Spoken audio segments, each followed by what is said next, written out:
তো আপোনালোক সকলোলৈকে আজি এটা ভাল দিন।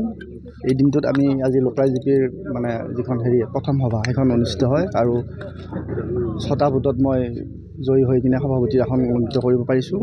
সকলো সদস্যক মই ধন্যবাদ জনাইছোঁ, বিধায়ক মহোদয়ক ধন্যবাদ জনাইছোঁ, লগতে আমাৰ বিজেপি দলৰ যিমানখিনি দলীয় কৰ্মী বন্ধু আছে সকলোলৈ মই আন্তৰিক অভিনন্দন জনাইছোঁ। তেওঁলোকৰ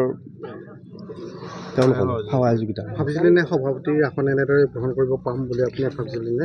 প্ৰথমটো সেনেকৈ সভাপতি ইলেকশ্যনৰ কথা আমি ভবাই নাছিলোঁ। প্ৰথম আমি মানে সদস্য হিচাপে নিৰ্বাচন হৈছিলোঁ।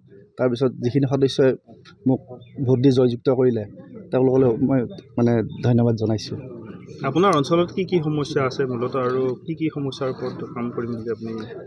এতিয়াতো সমস্যা বহুত আছে। লোকৰাজ জিপি আপোনালোকে গমেই পায় বহুত পিছপৰা। বহুতখিনি ৰাস্তা ঘাট কৰিবলগীয়া আছে। আঁচনিসমূহ ভালকৈ সকলোৰ লগত সদস্যসকলৰ লগত লগ লাগি যাতে আমি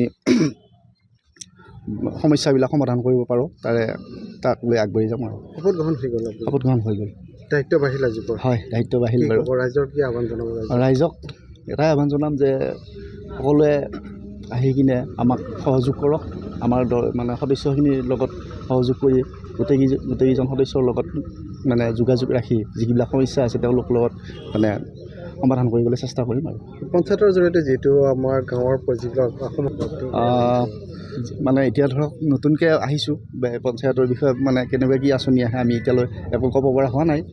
যিখিনি ধন আহিব আমি সদস্যকেইজনক লগ হৈ প্ৰতিটো ৱাৰ্ডতে যাতে যিবিলাক কাম কৰিব লগা আছে গোটেইখিনি একেলগে আগবাঢ়ি যাওঁ আৰু সেইখিনি। দুয়োটা একেলগে মিলাই ল'ম। আৰু সমস্যা কি আছে আপোনাৰ অঞ্চলত আৰু মহিলা সবলীকৰণৰ ক্ষেত্ৰত কেনেকুৱা ধৰণৰ ভূমিকা গ্ৰহণ কৰে? সমস্যা আপোনালোকে গমেই পায়, আমাৰ পঞ্চায়তত বহুত সমস্যা আছে। এনেকৈ এটা সমস্যা দেখুৱাই দিব নোৱাৰি আৰু মহিলা সবলীকৰণত মানে যিখিনি অসুবিধা আছে গোটেইখিনি আগবঢ়াই নিম বুলি মই ভাবি লৈছোঁ আৰু। হ'ব।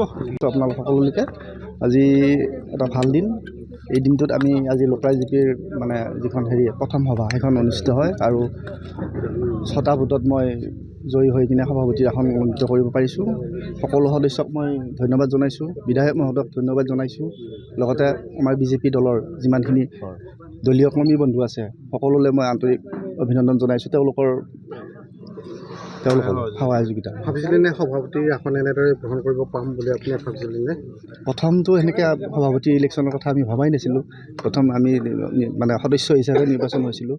তাৰপিছত যিখিনি সদস্যই মোক ভোট দি জয়যুক্ত কৰিলে তেওঁলোকলৈ মই মানে ধন্যবাদ জনাইছোঁ। আপোনাৰ অঞ্চলত কি সমস্যা আছে মূলতঃ আৰু কি সমস্যাৰ ওপৰত কাম কৰিম বুলি আপুনি?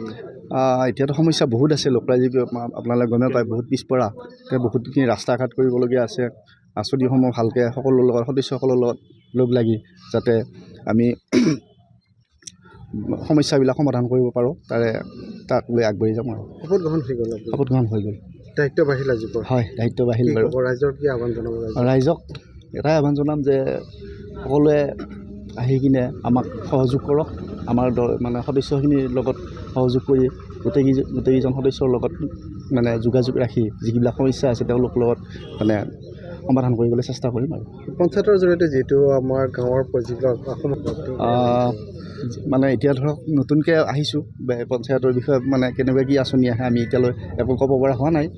যিখিনি ধন আহিব আমি সদস্যকেইজনক লগ হৈ প্ৰতিটো ৱাৰ্ডতে যাতে যিবিলাক কাম কৰিব লগা আছে গোটেইখিনি একেলগে আগবাঢ়ি যাওঁ আৰু সেইখিনি। দুয়োটা একেলগে মিলাই ল'ম। আৰু সমস্যা কি আছে আপোনাৰ অঞ্চলত আৰু মহিলা সবলীকৰণৰ ক্ষেত্ৰত কেনেকুৱা ধৰণৰ ভূমিকা গ্ৰহণ কৰে? সমস্যা আপোনালোকে গমেই পায়, আমাৰ পঞ্চায়তত বহুত সমস্যা আছে। এনেকৈ এটা সমস্যা দেখুৱাই দিব নোৱাৰি আৰু মহিলা সবলীকৰণত মানে যিখিনি অসুবিধা আছে গোটেইখিনি আগবঢ়াই নিম বুলি মই ভাবি লৈছোঁ আৰু। হ'ব। যিকোনো খবৰৰ বাবে যোগাযোগ কৰক 7099017330 লগতে 7099017110 নম্বৰত।